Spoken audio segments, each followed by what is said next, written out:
السلام علیکم ناظرین، آپ کا میزبان عبداللہ عباسی AFB نیوز کے ساتھ۔ ناظرین، اس وقت ہمارے ساتھ جو شخصیت موجود ہیں کسی تعارف کے محتاج نہیں، انجمن تاجران پاکستان کے ترجمان ارشد عباسی۔ ان سے جانتے ہیں کہ تاجروں کے کیا مسائل ہیں۔ جی ہمیں بتائیں گے ارشد عباسی۔ بسم اللہ الرحمن الرحیم۔ عبداللہ صاحب، آپ کا بہت بہت شکریہ کہ آپ یہاں تشریف لائے۔ تاجروں کے مسائل کے حوالے سے میں یہ کہوں گا کہ تاجروں کو معیشت میں ریڑھ کی ہڈی کہا جاتا ہے۔ پوری دنیا میں تاجروں کا ایک مقام ہوتا ہے اور وہ وہاں کی معیشت میں بڑا اہم رول اور کردار ادا کرتے ہیں، لیکن بدقسمتی سے پاکستان میں الٹی گنگا بہتی ہے۔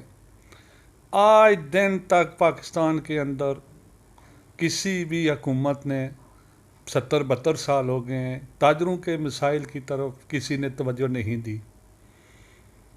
آپ کو یہ بھی بتا دوں کہ جب پاکستان بنا تو یہ بھی اعزاز کی بات ہے کہ جب بابا قوم قائد اعظم محمد علی جناح نے، جو اس وقت نامساعد حالات تھے، جب ریکویسٹ کی کہ خزانہ خالی ہے، تو یہ پاکستان کا ایک تاجر ہی تھا کہ جس نے اس وقت بلینک چیک دیا تھا۔ اور جب بھی پاکستان کے اندر کوئی مشکلات آئی، زلزلے ہوئے، جو بھی قدرتی آفات آئی، سیلاب آئے، تو پاکستان کے یہ تاجر ہی تھے کہ جو اٹھے اور اپنی قوم کے لیے ایک آواز بن کر انہوں نے کام کیا۔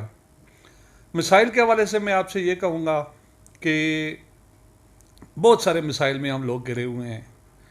کہ اسلام آباد کی میں بات کروں تو یہاں چونکہ ہم دارالحکومت میں بیٹھے ہوئے ہیں، یہاں قریبی قانون سازی ہوتی ہے، لیکن اسلام آباد کے اندر جو اسلام آباد کے 45,000 تاجر ہیں، ان کے حقوق کے لیے اجمل بلوچ صاحب جو ہمارے پریزیڈنٹ ہیں، وہ طویل عرصے سے جدوجہد کر رہے ہیں۔ تو ایک رینٹ کنٹرول ایکٹ جو بڑا ظالمانہ قانون ہے، جس طرح وہ فاٹا میں قانون تھا، وہ FCR کا کالا قانون، اسی طرح یہ بھی ایک کالا قانون ہے۔ اور 2001 میں صدارتی آرڈیننس کے ذریعے اس وقت جنرل مشرف صاحب نے یہ تاجروں پہ ٹھونسا تھا، اور بعد میں اس کو اسمبلی سے بھی منظور کرا لیا گیا۔ تو ہوتا یہ ہے کہ ایک بندہ کسی جگہ پہ بیٹھا ہوا ہے، اس کو 40 سال ہو گئے ہیں وہاں کاروبار کرتے ہوئے، لیکن صرف 3 مہینے کے شارٹ نوٹس پر مالک جائیداد چاہتا ہے تو بذریعہ عدالت اس کو بے دخل کر دیتا ہے۔